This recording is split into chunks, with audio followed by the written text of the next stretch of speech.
Greetings. Well, I had planned to mow today because the weeds and grass are getting tall out back. I didn't want to.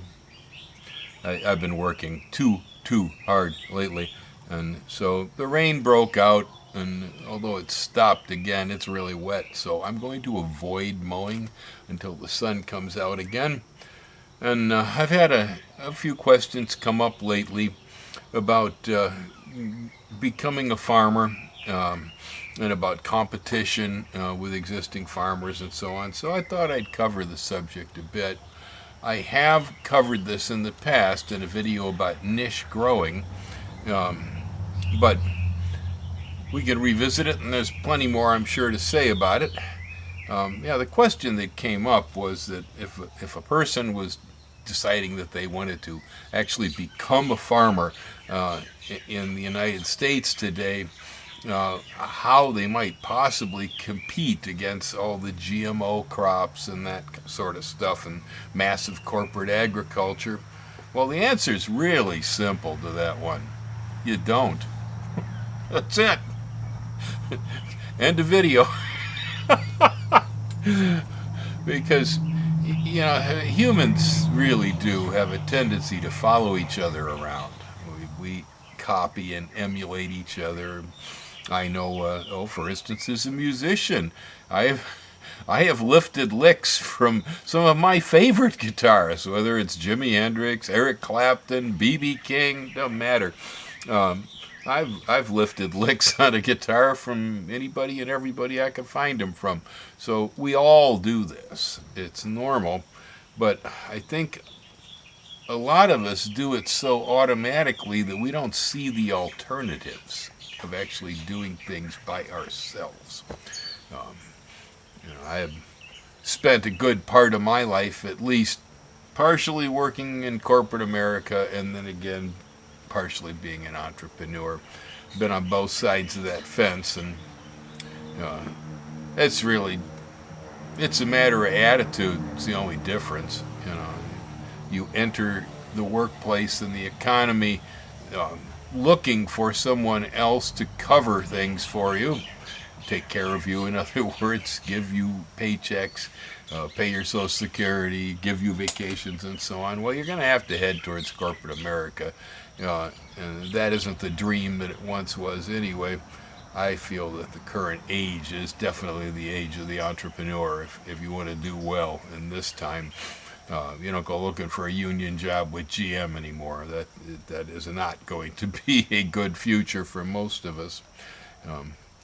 But not everybody's cut out for it. My best advice off the top of my head is if you're actually looking to generate sizable income, and if money is important to you in life, the last thing you want to go into is horticulture and agriculture.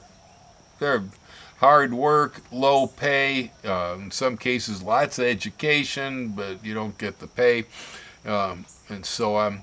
So it's not a really lucrative field. The only beauty of it is that it's possible to go into that business entirely by yourself. Most American farmers, other than having the bank own the seeds and the land, most American farmers are in business for themselves. Most nurserymen are in business for themselves, and so on. I've been around a number of different horticultural enterprises over the years, from being a consultant and a designer to running nurseries for other people in partnerships, running my own nurseries, doing farmers markets, etc., etc., etc. I've been involved in it in one way or another over the years. I find it to be a really acceptable way to make a living, mostly because I had made a commitment early in life that I wished to do no harm here. And if handled right, plant growing is one of the things that generally benefits the planet rather than degrades it, and so it's generally a positive thing. Um, there are issues with pesticides, pollution, soil erosion, but a conscientious farmer will deal with these in whatever way they have to see that the earth will be good for the next 7 generations, and you're not going to burn it out in one lifetime. So ethics and morality, I guess, concern and care for the planet we live on would be the regulating valve for how we go about doing business. But like I say, I chose this industry not because it was profitable. I chose the industry because I could get into it by myself without having to have a corporate boss. I chose the industry because I felt I could benefit the rest of the planet by growing food, helping people with their plants, and so on. And if nothing else, flowers beautify the world and make it smell better.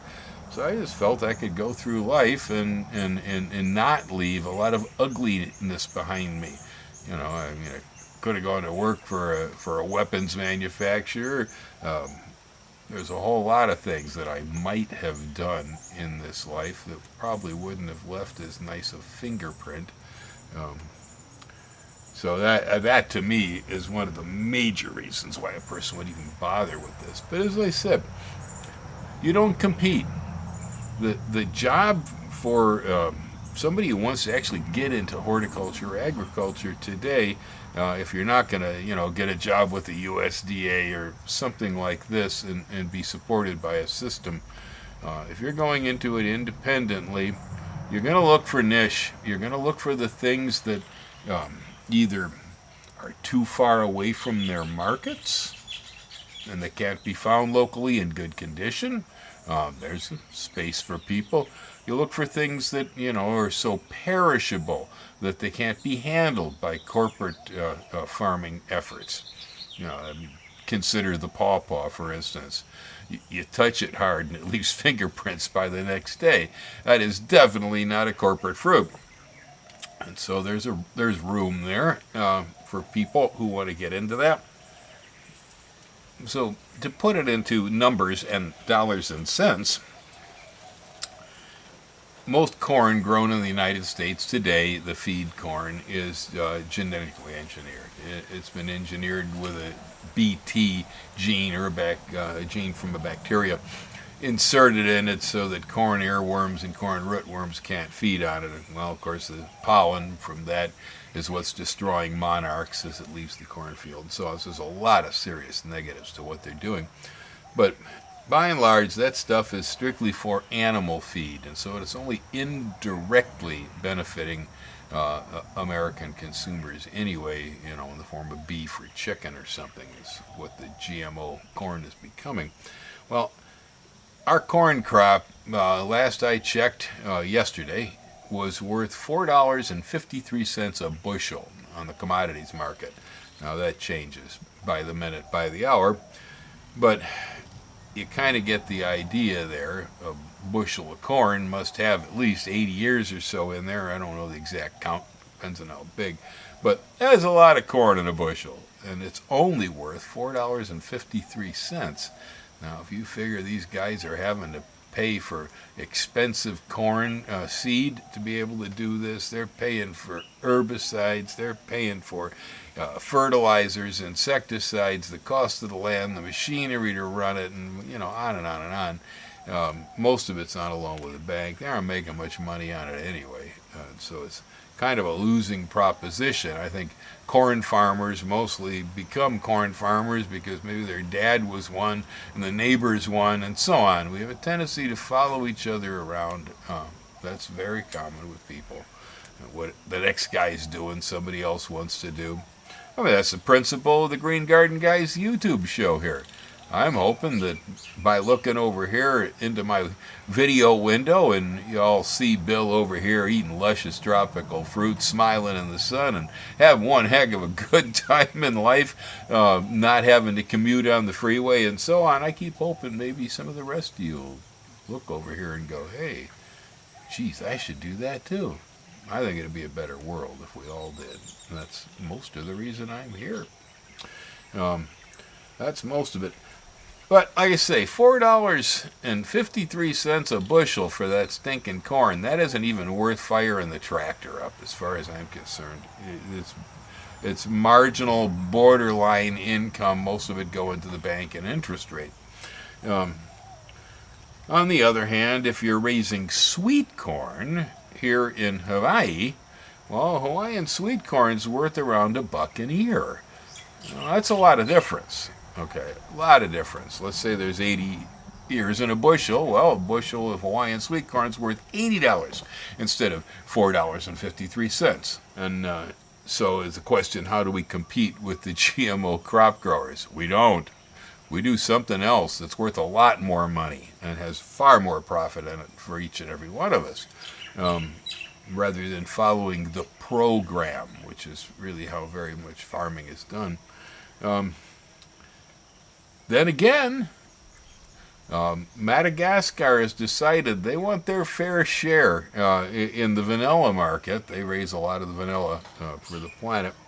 And they didn't think they're getting enough, and so they have begun to drive the price of vanilla up in the world market to, when I checked just the other day, raw vanilla bean or cured vanilla bean was worth approximately $500 per kilo. Wow. Okay, that breaks down to more valuable than silver by the ounce. So here we got a precious metal as compared to a bean on an orchid, right? Or a seed pod on an orchid. And the seed pod on the orchid is worth more than the silver. Well, of course, it's possible to extract tons of silver. It's a lot more work to, come up with a ton of vanilla beans. But, well, here you got a situation where GMO corn's $4.53 a bushel. Hawaiian sweet corn's $1 an ear, but vanilla beans are worth $500 a kilo. Wow. I mean, that starts stepping up to where, it's all work, but it's starting to look like maybe you can make a little money on this crop. See, that's what I'm getting at. Hawaiian vanilla is of the most expensive on earth. It's above the standard of the industry, especially if it's Hawaiian organic vanilla. And so our Hawaiian vanilla I don't have an exact cost for, but it's higher than the rest, and it starts to verge towards the price of gold. It gets so expensive. Here's a crop that's worth doing. A person who wants to go into farming, you could probably make a halfway decent living off a couple acres planted in vanilla here in Hawaii. You're going to work for it. Yep. And you're going to wait for it, too. You'll need some other crop in between to cover you. It's going to take 5 or 6 years to get the vines up to production, and you'll starve to death in the first half decade if you haven't figured out, how you're going to make it through all that. But, here you got a situation where the world market is actually driving the price up rather than driving the price down. Now, it's an excellent thing to happen. That happens here too with coffee. When Kau coffee suddenly got judged as being some of the world's best in a European judging in Germany, Kona took a second place. They're in the back seat now. They used to be the high-end coffee. As far as the European market's concerned, they want the Kau coffee. I agree with them. I think it's really good coffee. But here we have only a certain small area where that coffee can be grown, and if you're raising it in that area, you could expect to get a pretty good price for it. Again, coffee, wow, a lot of work, a lot of waiting time, quite a bit of equipment, and so on. Not my business, okay? But there certainly are a lot of people who are interested in it, and the money's there, sorta it's there. So you're back again to niche. Now we're not just talking about coffee. We're not talking about bulk coffee coming from Colombia or someplace. We're talking about a specific type of coffee pedigree grown in a very specific region that has an exceptional value. Again, it's niche. A guy on a small operation can actually make a reasonable amount of money off of that. Nursery Stock is another one of them that I've always gravitated towards. In my mind, you make a whole lot more money raising fruit trees and vegetable starts to sell to other people than you ever do raising the produce and the fruit yourself. The same goes with seed. Seed drawn down from plants is worth so much more than the fruit. Like I said about pawpaws, you can't pick them without leaving fingerprints on them. That's a problem if you're trying to sell that stuff. But the only way to get around it is to produce frozen pawpaw pulp that could be sold for other uses like sorbets and stuff. That would get you around the problems of perishability. But on the other hand, with the price of pawpaw seed and with the problems people have finding seed from pawpaws, you just about gut the fruit out, pitch it in the compost heap, and sell the seeds and make way more money. I find this is true with many, many crops. The seed is worth far more than the produce. Ice cream bean, which everybody asks me for every year, to me the best aspect of the ice cream bean, other than the fact that it's a good nitrogen-fixing legume tree for the tropics, other than that, it's the profit from the seeds. I'm not a big deal on the fruit, really. It's all right. It's good. I'll eat it. But it's the price of the value of the seeds. That's my interest. You get into the nursery here, and, well, the nursery is extremely compact. We can put plants much, much closer together in a nursery than you ever could in a farm field. And so each one of them's a unit. Each has a value on it. One of my friends back in Northern California, Walt McAllister, really started the Northern California water plant industry. I think it's fair to say on about 1.5 acres over there, Walt was making gross over $1 million a year. Now, he had expenses and he worked for it. I mean, the guy was his own truck driver and everything. Okay, he did his own bookkeeping. He was, chief cook, bottle washer, and the whole 9 yards. But Walt made a lot of money on that venture.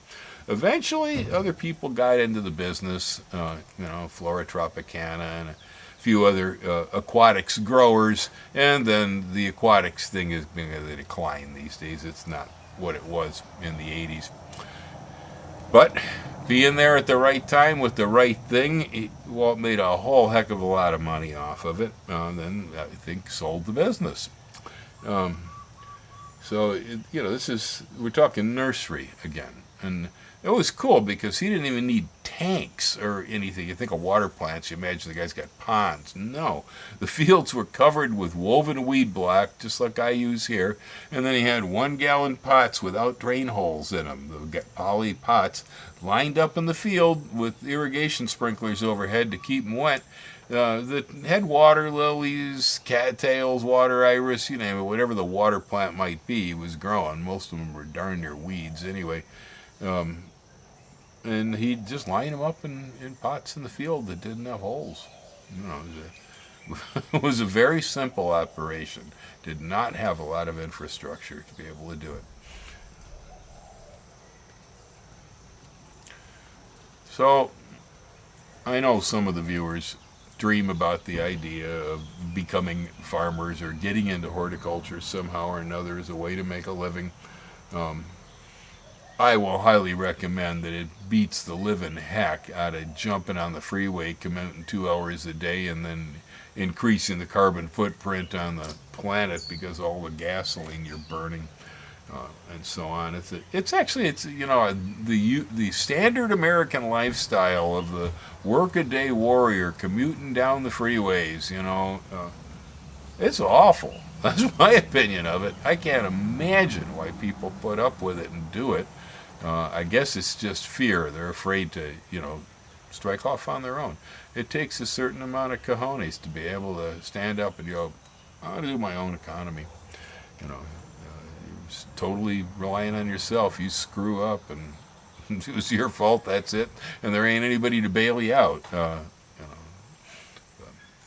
Anyway, there you have it.